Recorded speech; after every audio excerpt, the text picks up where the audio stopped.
Hi, this is Ajay Anand and welcome to social science classes from excelup.com. In this lesson, you will be learning about minerals. I will be talking about types of minerals, about occurrence of minerals, then about some key minerals with reference to in which states they are found in India, and about hazards of mining. So let us start with the definition of minerals. As per the definition, a mineral is a homogeneous, naturally occurring substance with fairly well-defined chemical composition and a specific crystal structure. So you need to focus on the keywords. The one is homogeneous, then naturally occurring and well-defined chemical composition. So the minerals should be naturally occurring, then it should be homogeneous. That means the composition should be uniform throughout the sample, whether it is a small sample or we are talking about a truckload of minerals, then it should be having a fairly well defined chemical composition. So the chemical composition not very strict here, it should be properly well defined. Okay. Now minerals, they are generally found in rocks, and rock is defined as an aggregate of one or more minerals. So then we have another term, that is ore. So what happens, all the minerals, all the rocks rather, they do not have sufficient concentration of mineral or whatever desirable material we want. If a mineral has enough concentration of the desirable material, or the rock has enough concentration of mineral, then it becomes commercially viable to extract the mineral, and in that case the mineral is called an ore. So all the minerals, they cannot be ores, only some of them can be. Types of minerals, there are three main types. Number one is metallic. So the minerals which contain metals, they are called metallic minerals. Then minerals which do not contain metals, they are non-metallic minerals. And there are energy minerals. So minerals which are utilized to obtain energy are called energy minerals. So examples are coal, petroleum and natural gas. Non-metallic minerals are mica, salt, potash, sulfur, granite, limestone, marble, etc. Metallic minerals, they can be further classified into three categories, that is ferrous, non-ferrous and precious. So the ferrous has come from iron. So iron containing minerals, they are called ferrous minerals, and those minerals which do not have iron are non-ferrous minerals.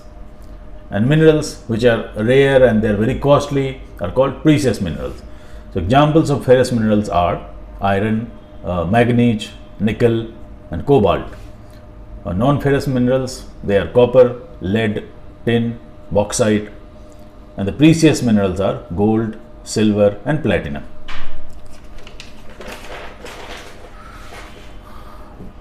Occurrence of minerals. Minerals, they are found in 5 forms. So they can be in the form of igneous and metamorphic rocks. They can be in the form of sedimentary rocks. You may recall that the rocks which are formed from the molten material from inside the earth are called igneous rocks, and in due course of time, if there is transformation in the igneous rocks, then it becomes a metamorphic rocks. Sedimentary rocks, they are formed in layers. Then some of the rocks, they are subjected to weathering by natural forces. So some minerals, they are found in residues of weathering. Minerals are also found in the form of alluvial deposits in the valleys and in oceans. So I have tried to depict occurrence of minerals through this diagram. So let us assume that these are igneous and metamorphic rocks. In this case, the minerals, they can be found in the form of the mineral deposit can be in the form of narrow streams. In that case, it is called veins, and if it's found in the form of bulk, huge quantity, then it is called lode. Okay, so tin, copper, zinc, and lead, they are examples of minerals which are found in the form of igneous and metamorphic rocks. In case of sedimentary rocks, there are layers. So minerals, they can be found in these layers. Any layer may contain minerals. So for example, coal is found in layers. Then gypsum, potash, sodium salt, they are found in sedimentary rocks. The residual mass of weathered material, the bauxite, is often found in this form. Okay. Now in case of alluvial deposits brought by the rivers, the deposits, they are deposited in the valleys. Okay, and there the minerals which is found is known as the placer deposit. So gold, silver, and tin are examples of minerals which are found in the form of alluvial deposits. Some minerals, they are found in oceans also, like common salt, magnesium, and bromine. Now let us talk about some key minerals. This pie chart, it shows the prevalence of iron ore in different parts of India. So India has rich reserves of iron ore, and it is the fourth largest producer in the world. There are two types of iron ore. One is called magnetite and another is called hematite. Magnetite is of superior quality with about 70% of iron content. Hematite is somewhat of lower grade with 50 to 60% of iron content. Okay. Now, this pie chart, it shows that Odisha is having the largest percentage of iron ore reserve, and Odisha is the largest producer of iron ores. This is followed by Chhattisgarh, Karnataka, and Jharkhand. So Chhattisgarh is 16%, Karnataka 14%, and Jharkhand is 11%. Other states, they also contribute some figures. Okay. Now this map of India, it shows the important iron belts of India. So this area is in the Orissa, Jharkhand belt, where we have iron mines in Mayurbhanj and Keonjhar district of Orissa, and Gua and Noa Mundi in Jharkhand. This area, it shows Durg, Bastar, and Chandrapur belt, where the iron ore mines are found in the Bailadila hills. This portion is Bellari, Chitradurg, Chikmagalur, and Tumkur belt, where the Kudremukh hills, they have the iron ores mines. And this part is the Maharashtra Goa belt, where especially in the Ratnagiri district you can find iron mines. Now manganese is another important mineral. This pie chart shows the production of manganese in India. So Orissa and Maharashtra, they contribute equally at 25% each. Madhya Pradesh is producing 27% of manganese, Karnataka 11%, and Andhra Pradesh 10%. This pie chart shows the production of bauxite. Bauxite is the ore which is processed to get aluminium. Aluminium is strong and very lightweight, so it has many usage, like in making automobile engines, in making parts of aircraft, and making utensils also. So Odisha is the largest producer with 49% share, followed by Gujarat, that is 24%. Then Jharkhand produces about 9%, Chhattisgarh 8%, Maharashtra, it also produces around 8% of the bauxite ore. Now let us move on to the energy minerals. Coal. Coal is very important because coal fulfills most of the energy needs of India. Most of the factories and power plants in India, they use coal as fuel. Okay, and that is probably the reason that coal is also known as the black diamond. There are three types of coal: lignite, bituminous coal, and anthracite. Lignite is low grade coal, it is brown in color, and it is mainly used in the power plants. Bituminous coal is high grade coal, and anthracite is highest grade coal. The grading is depends on the relative percentage of carbon in the coal and lack of or presence of impurity. Okay. Now this map of India, it shows the coal belts in India. So you can see that the eastern parts of the Deccan Plateau, especially in Jharkhand, Chhattisgarh and some part of Karnataka, these parts they are having coal mines. Then some states in the northeast, they do have coal mines, and a small area in the Tamil Nadu state has coal mines. Okay.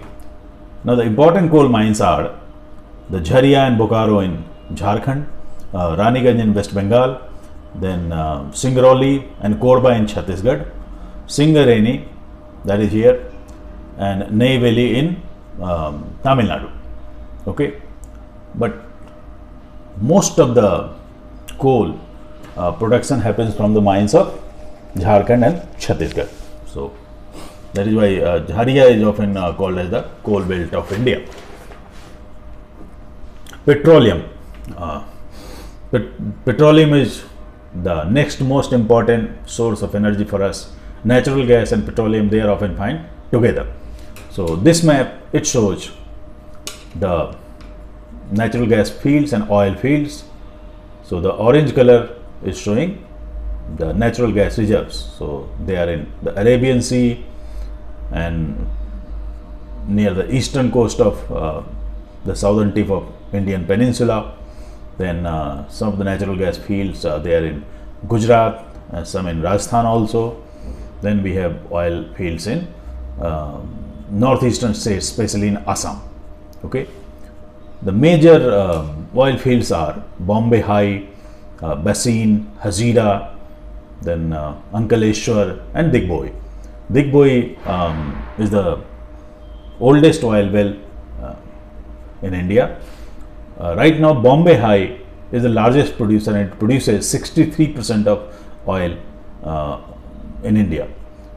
This followed by Hazira, which produces 18%, and Digboi produces 16%. But India is not self-dependent in terms of oil production, and most of our need is fulfilled by imports, and that is why oil is costly in India.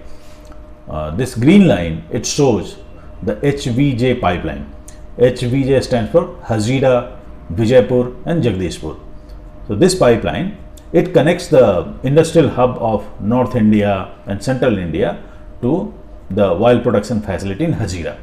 So this is very important as far as economics is concerned, because this pipeline supplies the much needed energy to the factories in these parts of India. Okay.